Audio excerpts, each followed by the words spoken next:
Hey everybody, Benji back down here in the shop. I'm going to give you an update on the L8T Crank and the LC9 Block. So this is mainly parts oriented. I'm going to give you guys a quick rundown of what I'm using and what your other options are. So to get what you need, from everything I read, there was a couple options. You could use a stock length 6.125 rod, or not stock, but you know, as far as what we all use with a stock stroke crankshaft in the LS world. So you can use a 6.125 rod and then use a piston with the pin moved. So I contacted Wiseco and they make the pin change, it's no problem.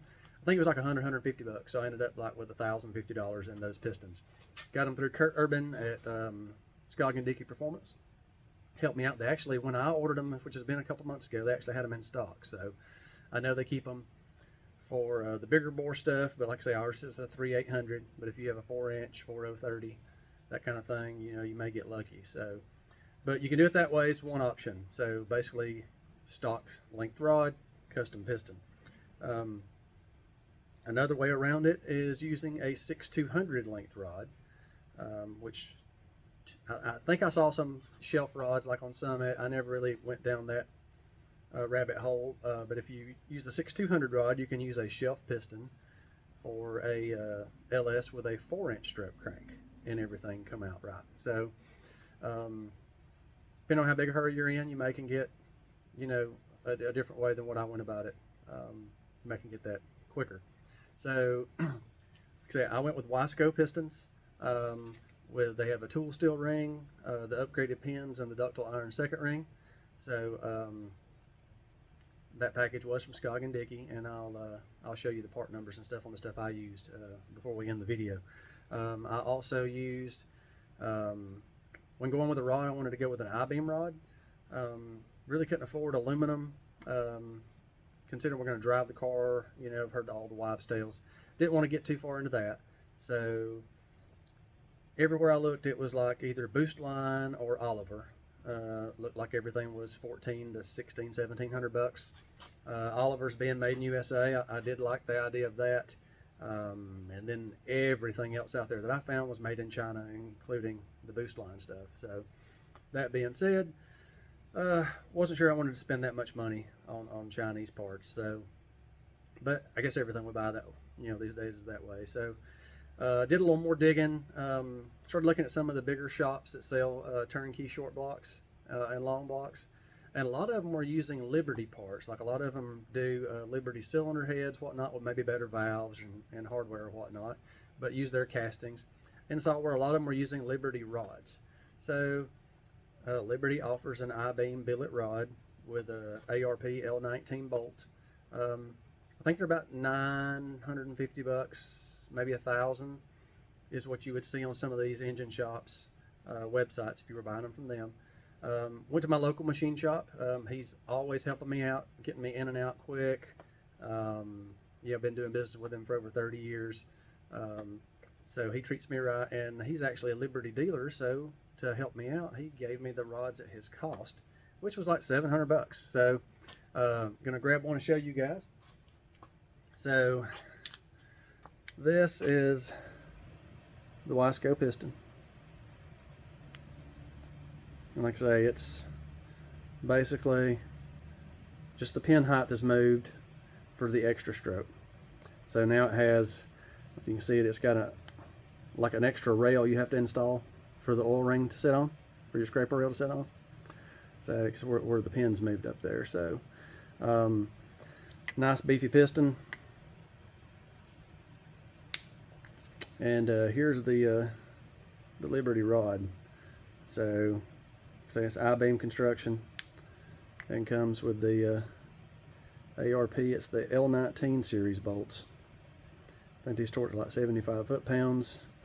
It feels like a really good quality, but you know, only time will tell, you know, by the time we get it to actually run this thing. So that being said, hopefully, you know, this combo works out like we've been talking about from the get-go. So basically you can source The pistons, I know, I got them from Scog and Dickey. I'm going to show you the part number before we sign off on the video. You know, I got my L8T Crank from my local Chevrolet dealer. So it was around $800. And do keep in mind the balancing is quite excessive on these cranks. I think it used 3 sticks of heavy metal, so it was about $550. So keep that in mind. Like I said in previous videos, you know, I just like trying different stuff. So hopefully this will be a good decision. So I am going to show you guys the part numbers real quick, and to keep this video kind of short. Then we'll go into more depth when we're doing the assembly.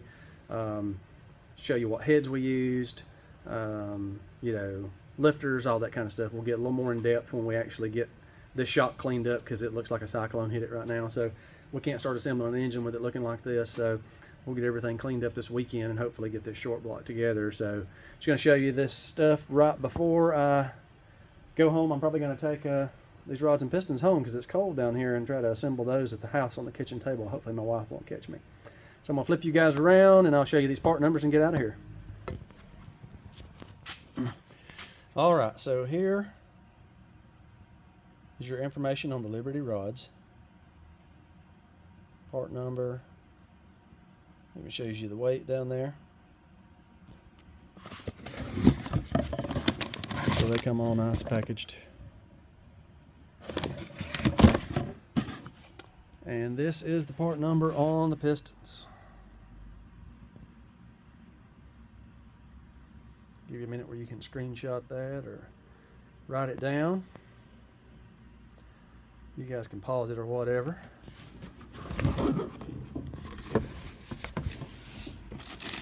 So you know your rings will all come in. I've already got everything on here because I've already gapped all these things.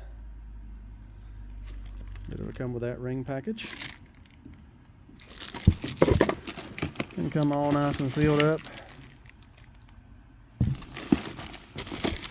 You know, and then of course with your pins, you know, in a different box. So anyway, sorry I may be long-winded over such a little bit of information. You know, I'm just trying to be cover all the bases, you know, with people asking, you know, and I hate you guys are having to wait on me. You know, life happens and you don't get to put stuff together as quick as you thought. So, you know, if you're thinking about taking the plunge, maybe that'll help you in the right direction of getting some parts together. And who knows, you may even, you know, beat me getting an engine like this together. So hopefully we'll have more information soon. Have the car back down here in the shop in a few days. We're going to do a couple more videos on the car itself, and we'll keep you guys updated. And I appreciate you checking this out. If you have any questions, just let me know. Comment, like, subscribe, and take care of yourself and take care of each other. Have a good day.